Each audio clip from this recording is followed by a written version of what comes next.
When I went to college, my freshman advisor I had my first meeting with him, and he said, "Laura, what do you want to study?" And I said, "Gosh, I have no idea." He said, "You know what? That's okay. It's no problem that you don't have a full focus yet.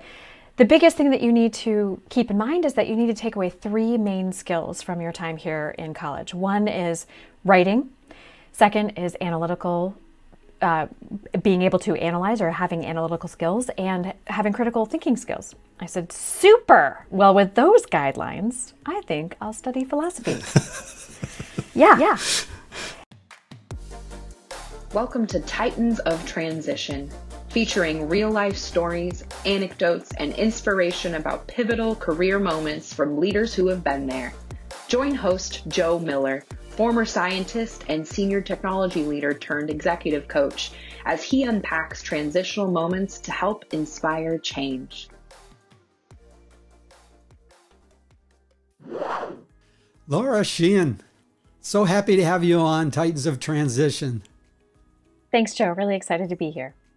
Yeah, I was a number of months ago, I was online, of course, searching around for different things related to career transitions, and I came across your TED Talk in Singapore, I believe it was, when you were talking about career transitions, and I just thought it was great. Took a note down to myself that I wanted to reach out to you for a potential guest, and I'm so happy that you've agreed to be on today. In order to get into talking about your transition story, why don't you start at current time? Tell us what you're doing, sort of the 75,000 foot level, where you are and what you're currently doing, and then go back. I believe you started as an attorney, so go back and take us to the beginning of the story, if you would. Sure. Well, today I'm calling you from Tokyo, Japan. My family and I have been here for almost 3 years. I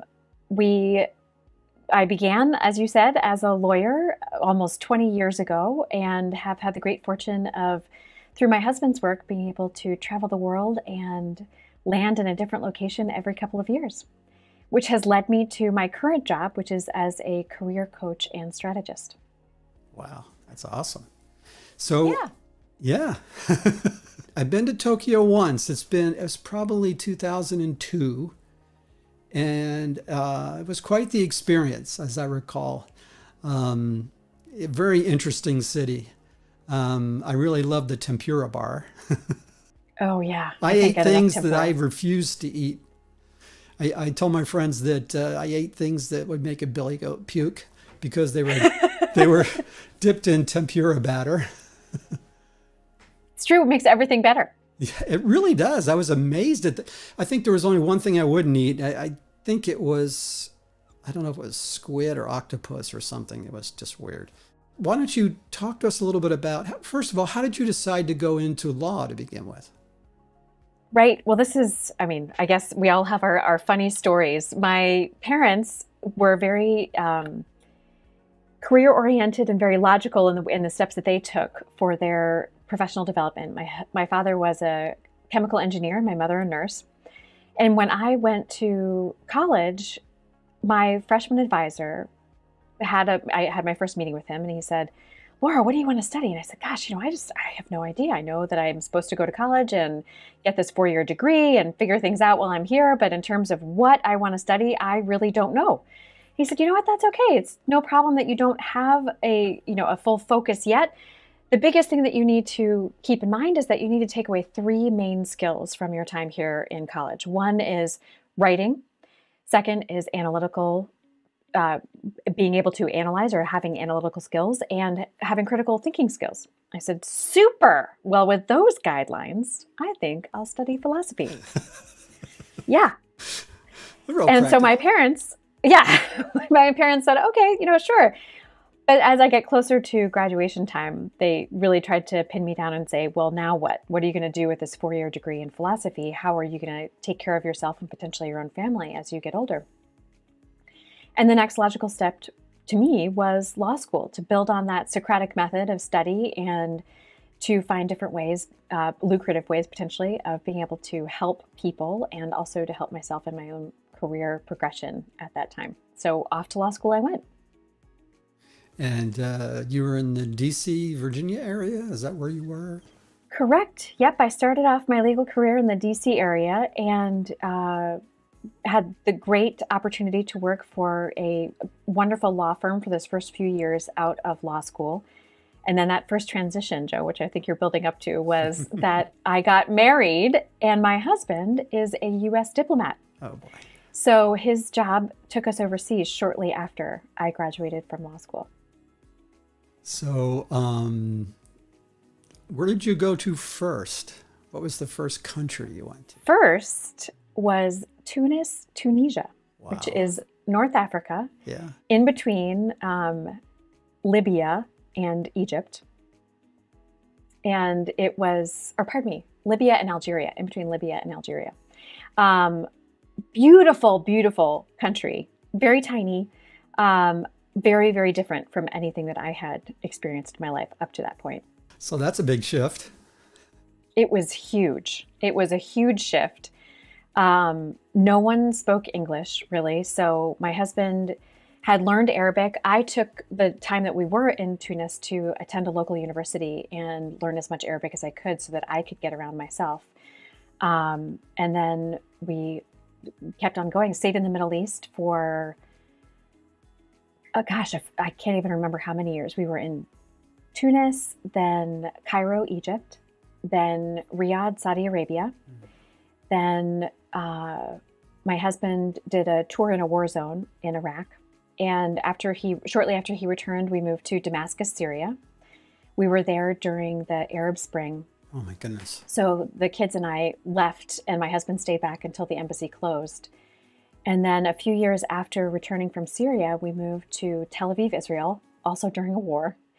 And after Israel, we then transitioned over to Asia. So we were able to move to Hanoi, Vietnam, which is where I had that TEDx talk that you so wonderfully mentioned. And now here we are in Tokyo. That's amazing. So I couldn't keep track of how many countries, but it was what, 8 or 9 or something? Or... Yeah, 7 for me, 8 for my husband, outside of the US. Yeah. Wow. Wow. So, okay, what we haven't talked about was, obviously that's the family transition. A lot of changes changes in culture, changes in geography, but also you weren't practicing law in all those places. I'm not quite sure were you raising a family? What were you engaged in as you were going around the world? Right. Well, when I set out, I was convinced that I was going to be able to find work as a lawyer everywhere we went, because the world over needs lawyers, or so I thought. And of course they do, but they typically need lawyers who are licensed in that country, not necessarily a US licensed lawyer. So along the way, it was really important to me to maintain some kind of professional identity and to have a career of my own. One of the things that my parents really drove home when I was growing up and throughout all of my education was that I had to be able to provide for myself and my family should, God forbid, anything happen to my husband. And, not being, gloom and doom kind of outlook, but just very practically, you have to be able to take care of yourself and anybody who depends on you. So in each place, I found work, but it wasn't necessarily as a lawyer. And I was able to kind of come back in and out of the legal field throughout all of these transitions. I did have a total of almost 4 years back in the States between certain posts. And in those moments, I was able to rejoin law firms and be in a traditional legal practice. I also, when I was in Egypt, hung my own shingle because I realized that there were close to 2,000 American direct hires living in and around the big city. And none of them had access to a US lawyer who could provide basic legal services like estate planning and marriage counseling, to be honest. Those are the 2 biggest things that people in the Foreign Service run into are, well, 3, right? Death, divorce, taxes. And all the major events. Right. So I did what I could to help out with 2 of the 3 and carried that with me through a few other posts. And yes, I also did have 2 kids along the way and have been raising them. Wow. And really was piecing things together as best I could in every location. Felt very fulfilled, but also at the same time lost and unhinged because it wasn't the career path that I had intended. Yeah. Yeah. Common theme, it's this idea that, you map out your future. And, there's a lot of zigs and zags along the way. And some of them are calculated, some of them are things you make a decision based upon your family situation. I've done those things, sometimes you just say, well, this really isn't in my sweet zone of what I think I was placed on this planet for, but I got to do it. And, I got to cash flow my kids through college or whatever have you. For whatever reason, you make calculated decisions and maybe you go off your ideal path. Sometimes you don't have a decision to make. Something's thrust on you and you just have to do it. And you get scrappy.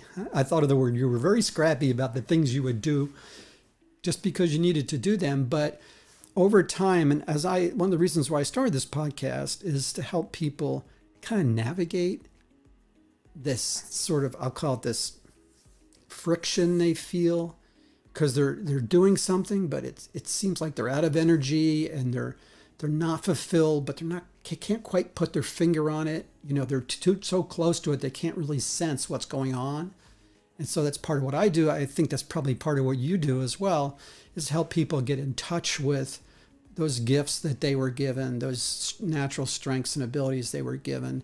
And if you get into that zone, then you tend to find fulfillment and actually become very successful. It's when you go off that path, or whatever it may be, that you kind of run into some issues and some problems. And even if it's a high-paying position, for example, and you can be in a very high-paying position, and you can be good at it. I'm sure you're a very competent lawyer. You can be good at it, but maybe it just didn't really do it for you. It just didn't fill you up potentially. So I'm wondering, with all these moves added in, this is a new dimension. All these shifts, I think that's a niche that you specialize in as well, isn't it? People who are making these geographical shifts.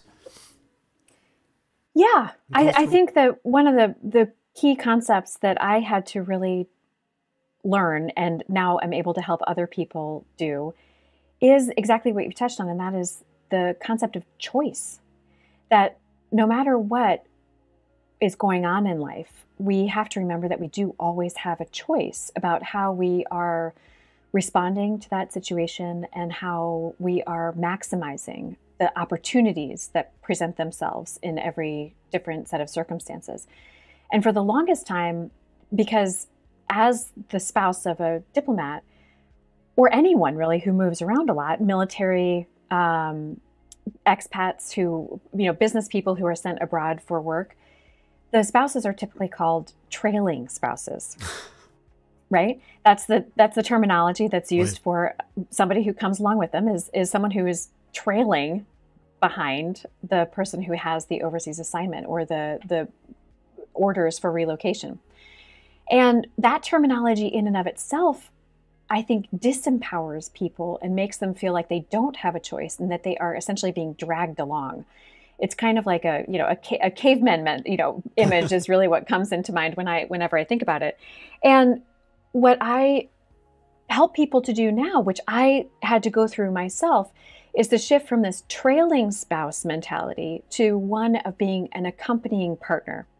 Same idea, right? But very different words that mean very different things. Whereas, trailing spouse implies this, you don't have a choice. This is being thrust upon you. You have to just deal with whatever is given to you. An accompanying partner is one who's making an active choice to be with that person who is moving around and to support that person's career, and also to be open to the opportunities that come up for that person in their own transition and relocation. Yeah, you may be in the same geography, and of course you're a unit, so you support one another. But while you're in that moment or in that assignment or in that place, you still have choice, to your point. Right. Of what you're going to do. You can view yourself as being the caboose or whatever the terminology be, or coming along for the ride. Or you can say, okay, I'm here. Now what do I want to do in this situation? So there are some constraints, but really probably make them a lot bigger than they really are most of the time. Well, right. And if you're coming at it from the perspective of this is my choice to be here, And what is it about this particular location that is going to move me forward or expand my horizons or make me a more valuable person or professional? Then it's so much easier to go through those physical transitions and also career transitions, knowing that you're choosing to make that a part of your life. Right, right. Yeah, so in what you do today, I'm going to hop forward now. What you do today, can you explain how that comes together for you and how you got to the point where you came to the realization as well? So there must have been some moment, or maybe it was gradual, but sometimes I find people have, eureka moments or other things they can remember. I was walking down the stairs when I decided that I was going to do thus and such. I made the choice. Anything like that? Yes, I absolutely had one of those aha moments. It was in Hanoi. It seemed like everything magical came into being in that. Music. Yes. Well, right. And actually that waving of a magic wand, right? Yeah. What happened, in fact, was that we had just moved, the family had just moved to Hanoi. And I did not have a job lined up yet. I had applied for a position within the embassy that I thought could move me forward, but I wasn't sure that it was in alignment with what I wanted to be doing longer term. Was really questioning whether or not I wanted to take on that role, and was simultaneously working to get my kids adjusted to their new environment, to meet some new friends before school started, and invited a bunch of people over to our house, kids and their parents, so that I could meet some new people and my kids could do the same. And was lamenting the fact that I didn't yet have a job, or that I was again having to go through this professional transition to this group of mainly women. And one of them looked at me and said, "Well, Laura, if you could do anything, what would it be?" And that question floored me because for a few reasons. One, it was focused on me. If I could do anything, rather than me simply following my husband, if I had the choice, if I could be doing anything, what would it be? The second, the word could. If you could, I mean, the world of opportunities is open. Anything is possible. If you, Laura, could do anything, and again, anything, what would it be? And as I'm sure you can already tell, Joe, I am not one who's usually left speechless. But in that moment, I was. And it took me a couple of moments. I mean, it seemed much longer to me because I was kind of dialing through all these different thoughts in my head. But I realized that I had gone through so many transitions, and I had applied for so many jobs, and I had been working so hard to try to find these common themes in my professional life and in my career trajectory, that I had become an expert in job searching and in finding opportunities in every place that we had gone. And so my answer to that woman that day was, you know what, if I could do anything, it would be to help other people not have to be so sad and angry about transitions and job transitions, but to be able to see the opportunities that are in each place and to have the tools that they need to move themselves forward in every location. And her immediate response was, well, there's a job that does that. And I said, what? There's a job that does, what is this job? What is this job that does this? And she was the one that introduced me to the role that really facilitated my transition from being a lawyer into career coaching and strategy. And that was to be an employment advisor for the Department of State and for all of the spouses within our region that were going through job transitions every couple of years. That is, and when did you start that? Were you in Japan at that point, or was it? No, I was in Hanoi, and it was amazing because, yep. So it was amazing. Yeah. Well, and she told me that, in fact, there was a vacancy for that particular position right then and there. I couldn't ever find the actual job vacancy notice, but I knew that it was supposed to be based out of Bangkok, which from Hanoi was a simple 2-hour flight, same time zone. Yeah. And so I pulled together my resume, sent it to the person that I thought was in charge of the hiring decisions. Didn't know for sure, but tracked down this one person and sent him a cover letter and said, listen, I know you're hiring for somebody in Bangkok. I'm in Hanoi. It's the same time zone. It is a 2-hour flight. I'm your girl. You need to hire me. And he did. You're arguing a case now, you realize. Yes, exactly. See, my advocacy comes out, right? Those are the skills that, yes. That's awesome. That moment, these moments are just so priceless. So it took just a little nudge at that point, or just caused you to go, wait a minute, it's kind of sort of the paradigm shift question. What one thing, if you could do and you did it, would change everything. That's a Joel Barker quote. So it's like, wait a minute, that's a real mind shift for you. So until you had that shift, you couldn't move forward. You were constrained in your thinking to see any other options. But it just took a few words from someone, and then the door swung open. Of course, you leaped in. Yes. That's the other critical factor too. That's the other critical factor, yeah. Because I coach people a lot too, and sometimes the door is swinging wide open and trumpets are playing and the lights shining down, and they're still like, not seeing anything. Right. But so you've been doing that for a while then. Yeah. So I jumped right into career coaching and I would say at that point it was more consulting, because I was offering resources like resume rewrites, interview tips, the very right practical advice on it. And in each, at that time I was assigned, I think I had close to 900 clients immediately in my portfolio. 900. Yeah. Spanning across, I think it was 7 countries at the time.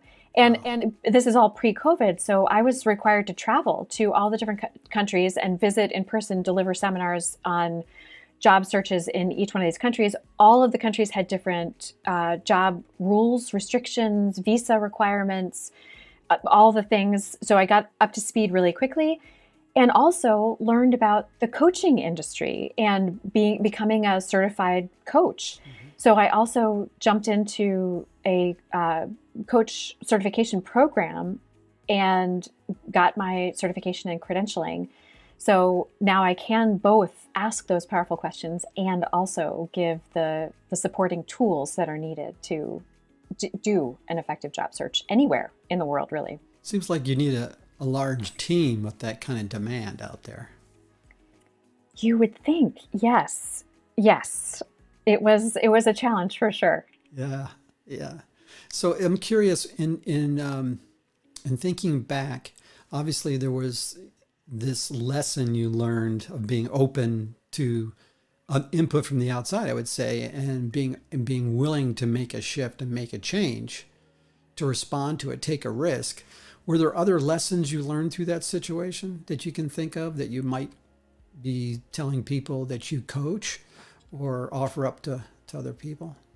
Yes. I think the other really big thing that I had to go through was that when you move, as often as we do, and I think really in any situation, whenever you're meeting somebody new, whether it's a new neighbor or it's a new colleague, whatever the case may be, the first question that we ask each other always is, hi, I'm so-and-so. What do you do? What do you do? Yeah.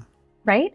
And it's part of our identity to be able to say who we are, and part of who we are is what we do, how, what we're contributing to the world. And every time you move, if you don't have a job lined up, it's really difficult to answer that question, what do you do? And you kind of think, well, what do I do? And so my automatic answer, which gave me confidence and allowed me to more easily walk into a room full of strangers and say, hello, I'm Laura, was having that title of lawyer. So being able to say, hi, I'm Laura. Oh, what do you do, Laura? I'm a lawyer. It gave people immediately an understanding of my education, some of my capabilities, some of my skills. And the idea of letting go of that title and that professional identity was a really difficult thing for me to do. But I had to, really, in order to move forward, because that was what was holding me back, was my clinging to this identity that I couldn't live out practically when we were moving as much as we were. And I had to, Joe, physically get rid of all of the law books that were still on my shelves that we had been schlepping all over the world. And those things are heavy. Law library. Yes, I had to get rid of all the law books, let go of the binders, send those out the door. And as soon as I created the physical space in my house for something new, I was able to start filling it with coaching materials and books that were really getting me excited and energized about my next steps. And I guess the short of that lesson is that in order to move forward, you do have to sometimes let go of what you've been holding on to from the past. And there are, a whole myriad of quotes that go along with this that that the past can bring pain and sadness if you hold on to it for too long. Similarly, if you're focused too much on the future, you get really anxious and fearful because you just can't predict what's about to come. And the only way to find peace is to be truly in the present moment. Yeah. Another recurring theme here. Yeah. Yeah. It's interesting. The physicality of those law books were reminders that helped anchor you in your old identity, right? And we talk about identity, and, it's typically someone who has their job tends to be their significance, right? So, pop psychology, security, significance. You put those two things together, gives you a sense of your whole self-worth. And if any one of those things is in shaky territory, you're struggling. So if you move and you're no longer doing what you were hanging all of your significance on, there's a void. And some people can be going through a long period of their lives with that void weighing them down and being sort of unhappiness, depression, and kind of stuck. Have a lot of people saying, I feel stuck. How do I get unstuck, right? Sometimes it's these things. And I think it's very practical to say, in your head, you say, in your conscious, you say, I'm not doing that anymore.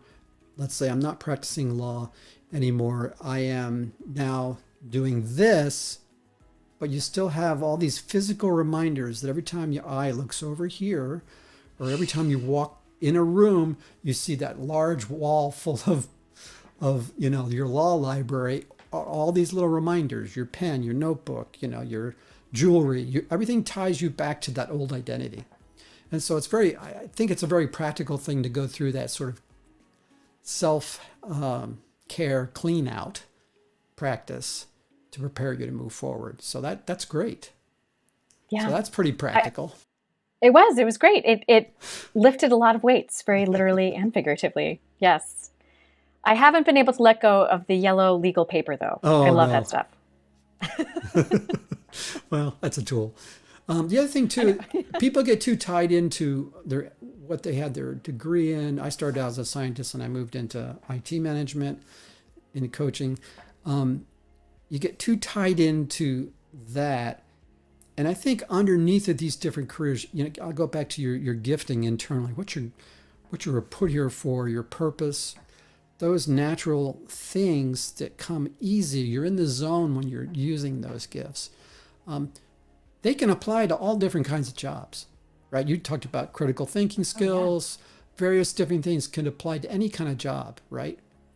There are some jobs where you would be a really pretty much a misfit or mismatch in if you didn't have the core of what it takes to be successful. So those things tend to get spotted early on and you take a different direction. But you can go for quite a few years being in a career. One person could do that for quite a few years and maybe not be in the optimal place for themselves. So I think it's powerful to understand how much you can attach yourself to an identity that is labeled by a job title.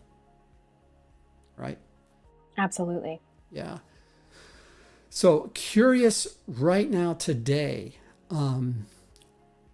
you're working mostly with expats still, or?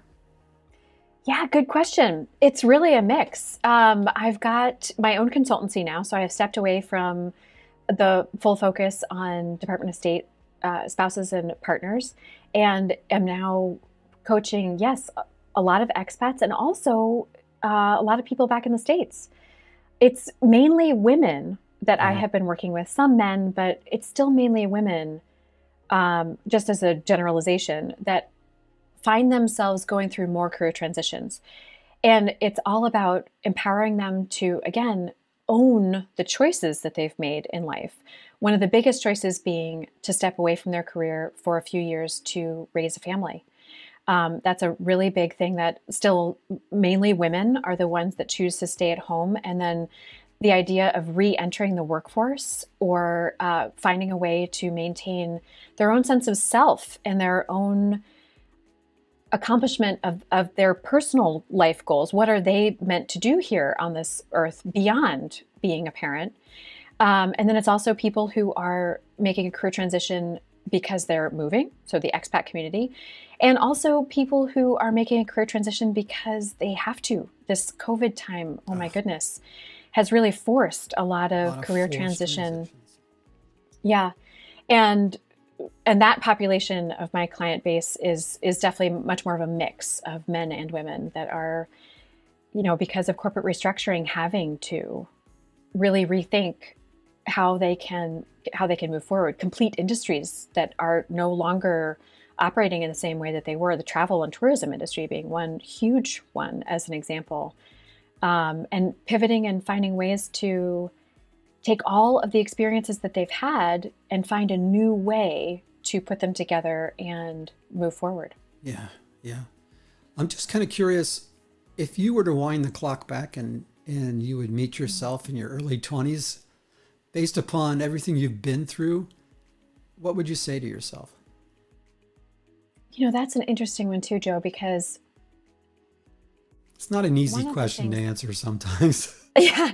Well, one of the things that I ask myself frequently, and especially, or I should say, I used to ask myself frequently, and that I do ask my clients still today, is if you could do it all over again, would you have taken the opposite route?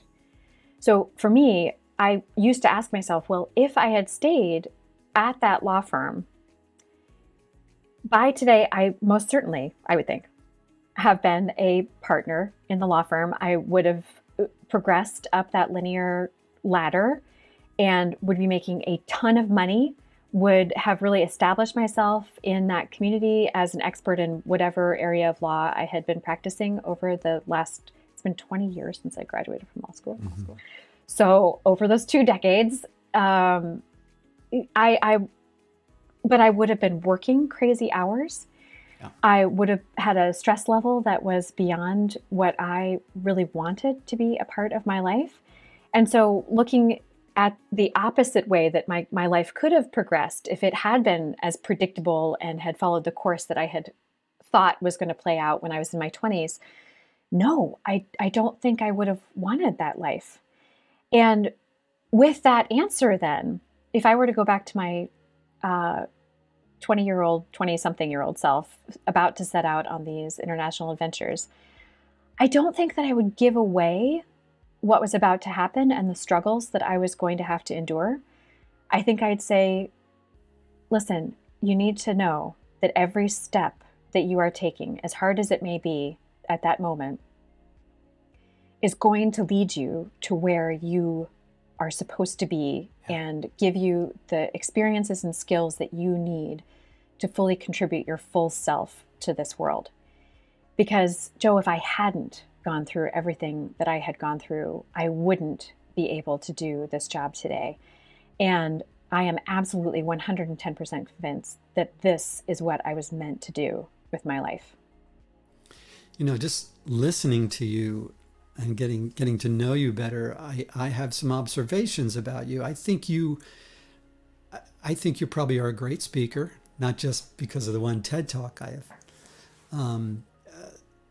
I listened to a while back ago, but also I think you probably are a fantastic coach because of your response to the questions, your engagement. And I'm going to tie back to this gifting idea again. And I think, this thought that you brought up about being present wherever you are, operating in the present moment and looking at it as, I'm going to use my words now, Laura, looking at it as an opportunity and saying to myself, I know how I'm gifted. Where's the opportunity? I'm going to show up and bring it. Maybe there's not a job for that, but I'm going to bring it. I think that impact, that ability to lead and to bring your gifts into the world is probably your superpower, that you can do that. I imagine you have a lot of great conversations with those that you engage with to help support them in their career transitions. It's just not like, dry advice and tactical tips. There's real engagement going on there. And so I'm just curious, have you found that you've always had those kinds of interactions, even as a lawyer?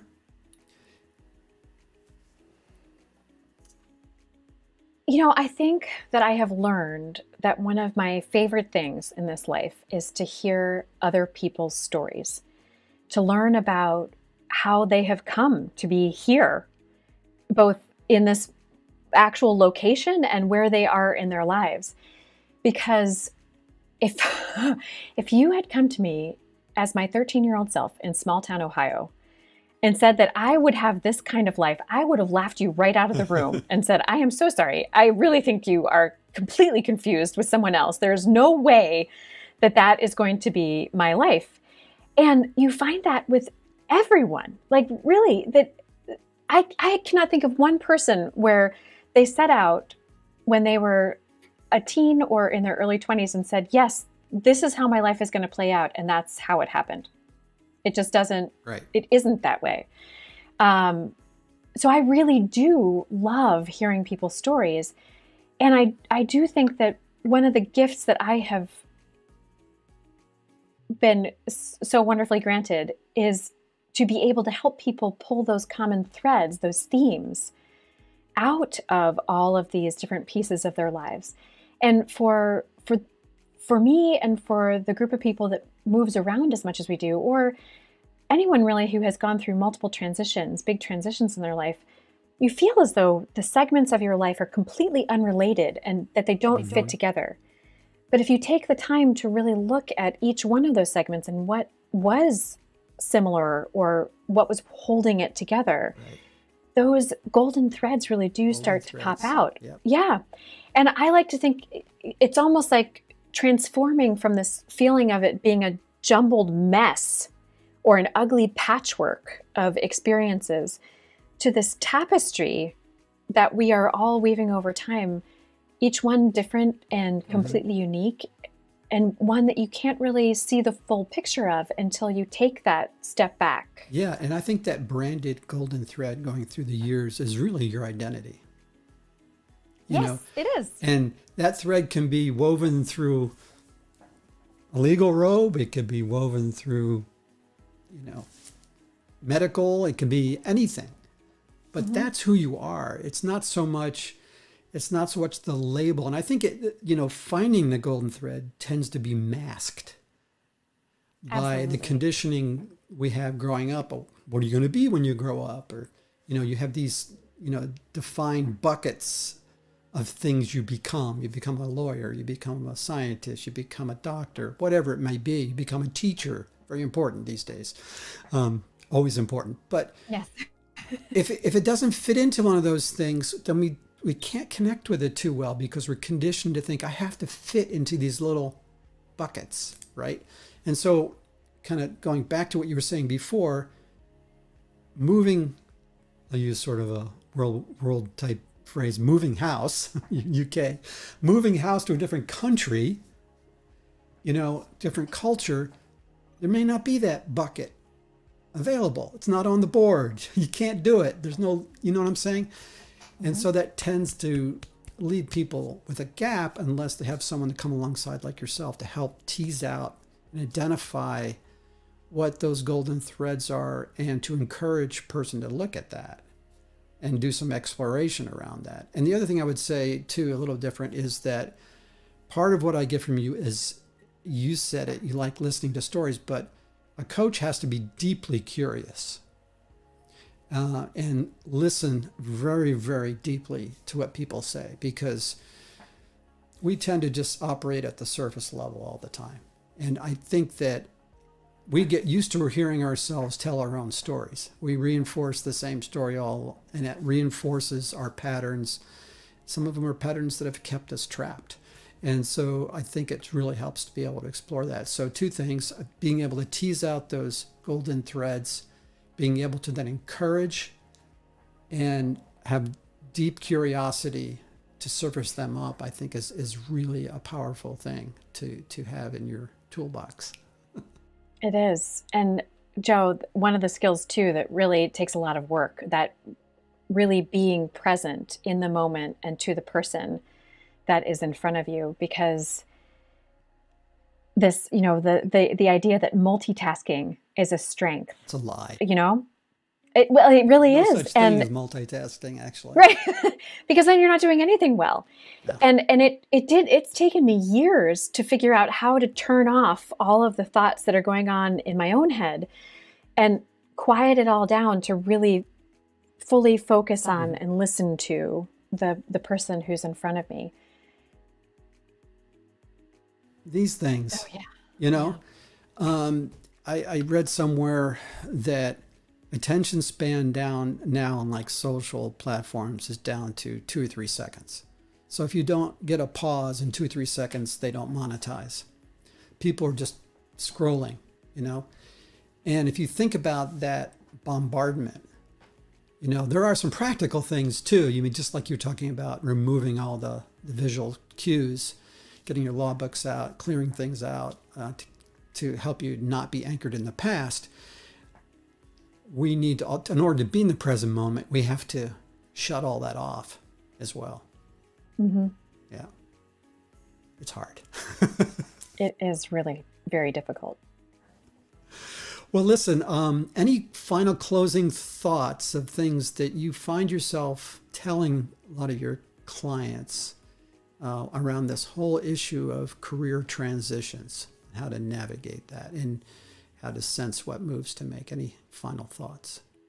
Yeah. I mean, I know that when we go through career transition, it is really scary, really stressful, can seem very overwhelming. And I think 3 things that have really helped me and helped my clients through these times of big transition and through identity change, honestly, really, it's, you know, making that shift, taking that bold move forward, letting go maybe of what's holding you back from the past and really looking forward to the future, embracing the opportunities that are in the here and now. Number 1 is that it's critical that we maintain an attitude or mindset of play or adventure, that we don't take ourselves too seriously, that we don't take anything really too seriously, because as soon as you get stuck in this kind of all or nothing mentality, or that this is the thing, or, you know, you can't move forward in a positive and progressive way. But by thinking of something as, you know, why not? Let's just try it. Let's see what happens. The experimentation, right? It just makes it so much easier to go out and see what might work. How can I use this skill in this particular place or position? So be playful, be adventurous. Don't be so serious, I'd say, number 1. And then number 2 is again, be present. What is it about here and now? And for people who are moving, I'd say, what is it, for example, about Japan that I am supposed to be learning? What is it about this location that I am meant to use or leverage to enhance my life, my knowledge, my experience, to take me to the next level? There's got to be something that is here at this point in my life, with my kids the ages that they are, with all of these factors. What is it about here and now that I am meant to be tuning into and really leveraging? And number 3 is be you. And be proud of you, and be proud of the choices that you've made. With so many of the women, mainly, who have chosen to stay home for a few years to raise kids, don't be ashamed of that. You're not just a mom, you are a mom. And that's amazing. And you just own it and move on. You know, this is not something, none of these things are things that, none of the choices that we've made are things that we should be looking back on with fear or with regret, but just this is what I chose. This is where I am today. And this is how I'm choosing to move on. And that is both empowering and it raises confidence. And I love the word confidence because if you break it down to its root, it's con with fidere, faith. And if you're moving forward with faith that you know you can do something or that you know that you can contribute because you are uniquely you, every step that you have taken has led you to right here and now, and jumping on that opportunity just to see how it goes has been the way that I and my clients have been able to move forward. That's awesome. Laura, thank you so much for coming on. I really appreciate it. Hey, listen, how can people reach you? What's the best way? Do you have a online address somewhere? Or? You can absolutely find me on LinkedIn. And if you send me a message or comment on something, then I am absolutely sure to respond. Well, I think people really enjoy this episode. We'll put the specific information in the show notes and also an end card. So hang on, folks, for those of you viewing this. Wait till the end. You'll see how to reach Laura. So Laura, thanks again for being on Titans of Transition. I really appreciate it. Joining us from Tokyo. Thank you so much, Joe. It was truly a pleasure. And I'm here in Port Charlotte, west coast of Florida. All right. Thank you so much. Thanks, Joe. You bet.